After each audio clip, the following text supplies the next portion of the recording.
Olá, muito boa tarde a todos e todas. É com um enorme prazer que eu participo desta audiência pública. Gostaria de cumprimentar todos os integrantes e as integrantes da mesa, na pessoa do seu presidente. E rapidamente eu já passar para a minha fala, já que o tempo é muito curto. A apresentação que foi feita anteriormente à minha fala, ela é muito ilustrativa da necessidade de nós pensarmos a política tributária também conectada à política orçamentária e, portanto, a programas de transferência de renda. Isso toca um ponto que é essencial e central no debate da reforma tributária, que tem se apresentado como central, que é a devolução dos tributos, ou do tributo, né, que seria o IBS, o tributo sobre consumo, para a população de baixa renda. O denominado cashback, e aqui eu já deixo uma pequena observação quanto a uma crítica a essa denominação, né? Por que a gente vai utilizar um termo em inglês, se a ideia é devolver tributo para a população de baixa renda, isso talvez afaste a população da compreensão do que se trata, de né, que mecanismo é esse, mas ao lado dessa crítica, que é uma crítica semântica, essa devolução de tributo, ela tem sido vista como a grande solução para o eventual aumento da carga tributária sobre a população mais vulnerável, especialmente sobre as mulheres negras. Então, naturalmente, que se a gente tiver aumento de tributos sobre bens e produtos essenciais, esse aumento ele vai reverberar na população de baixa renda, ele vai reverberar negativamente nas mulheres negras, né, como a ação a esse mecanismo, e é fundamental que a gente responda essas questões e que elas sejam amplamente debatidas antes da aprovação da reforma tributária. Por quê? Porque nós não temos claro, em primeiro lugar, quem seriam os beneficiários dessa política de devolução de tributos. Isso é absolutamente fundamental porque há dois discursos atualmente vigentes. O primeiro discurso se refere à devolução para a população que é beneficiária de programas de transferência de renda. E o segundo discurso, no sentido de que seriam os mais pobres genericamente considerados. Se a gente olha para a população que é beneficiária de programas de transferência de renda, é natural que essa população ela deve ser beneficiada com a devolução de tributos, uma vez que esse mecanismo ele seja instituído. Agora, o ponto aqui não pode ser só ela. Porque quando a gente olha para os requisitos para o recebimento do Bolsa Família, por exemplo, o requisito é que a família ela tenha um rendimento de R$ 218 per capita.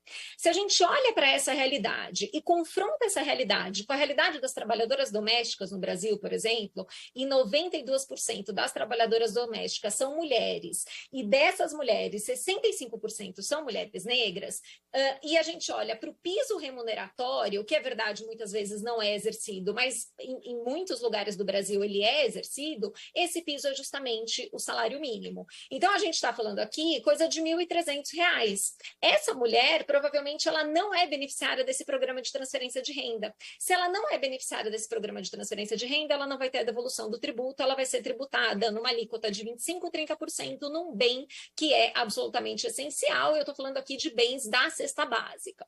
Então, aqui a gente tem um problema sério. E quando a gente olha e fala, não, é a população de baixa renda que vai receber, a gente precisa individualizar essa população de baixa renda para saber quais são as mulheres e quem é a população negra que vai ficar alijada do recebimento desse benefício.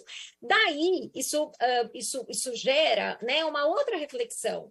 Nós não precisamos escolher entre uma coisa e outra. Nós não precisamos escolher entre criar um mecanismo de devolução do tributo e, portanto, uma política fiscal, uma política da perspectiva orçamentária, né, de repasse dessa tributação majorada para a população de baixa renda, que sejam os beneficiários, né, dos programas de transferência direta de renda. A gente não precisa escolher entre isso e uma tributação mais favorecida de bens e serviços essenciais. A manutenção de uma tributação favorecida para bens de primeira necessidade, para bens da cesta básica, para serviços essenciais, isso não conflita com uma política de devolução. E eu diria mais, é absolutamente essencial no contexto do Brasil, que é um país de dimensões continentais, é um país com uma desigualdade regional muito intensa e com diferença de custo de vida e diferença diferença per capita entre as regiões muito intensa. Então, talvez adotar uma solução que seja simplesmente devolver para a base da sociedade, ainda que isso atinja muita gente, atinja mulheres e atinja a população negra, isso pode não ser suficiente, isso pode resultar no maior agravamento das desigualdades justamente pelo sistema tributário. Então, o meu ponto aqui é, nós não precisamos escolher, nós podemos ter as duas políticas, a devolução de um lado e a garantia da seletividade do outro, a tributação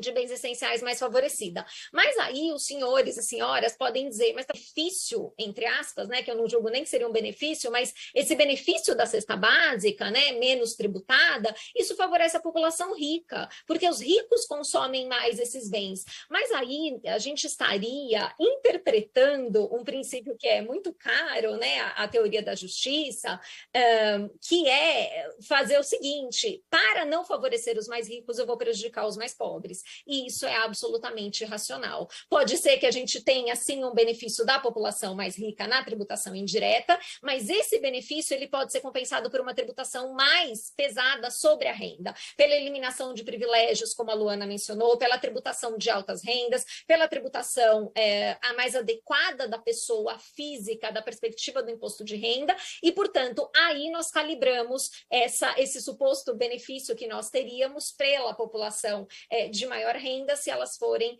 mais favorecidas em relação a uma tributação minorada de bens e serviços essenciais. Esse é um ponto que eu acho que é essencial e a gente precisa superar esse dogma de que não podemos ter alíquotas diferenciadas para bens da cesta básica, porque isso vai prejudicar uma parte importante da nossa população, uma parte importante das mulheres e da população negra. E só um segundo ponto, que eu acho que meu tempo já está acabando, eu só queria chamar a atenção, quando a gente pensa em reforma tributária da perspectiva de gênero e raça, a gente tem concentrado muitas nossas atenções no imposto sobre bens e serviços e na unificação dessa tributação sobre o consumo. E a gente tem esquecido do imposto seletivo. O imposto seletivo é absolutamente essencial para tributar mais pesadamente bens que devem ser tributados mais pesadamente por uma questão regulatória, inclusive, mas com a incorporação do IBS e a ausência de um imposto seletivo que sequer nós temos o projeto de lei, a gente corre o risco de ter produtos que têm um impacto direto na vida da mulher, como, por exemplo, armas e munições, bem pouco tributados.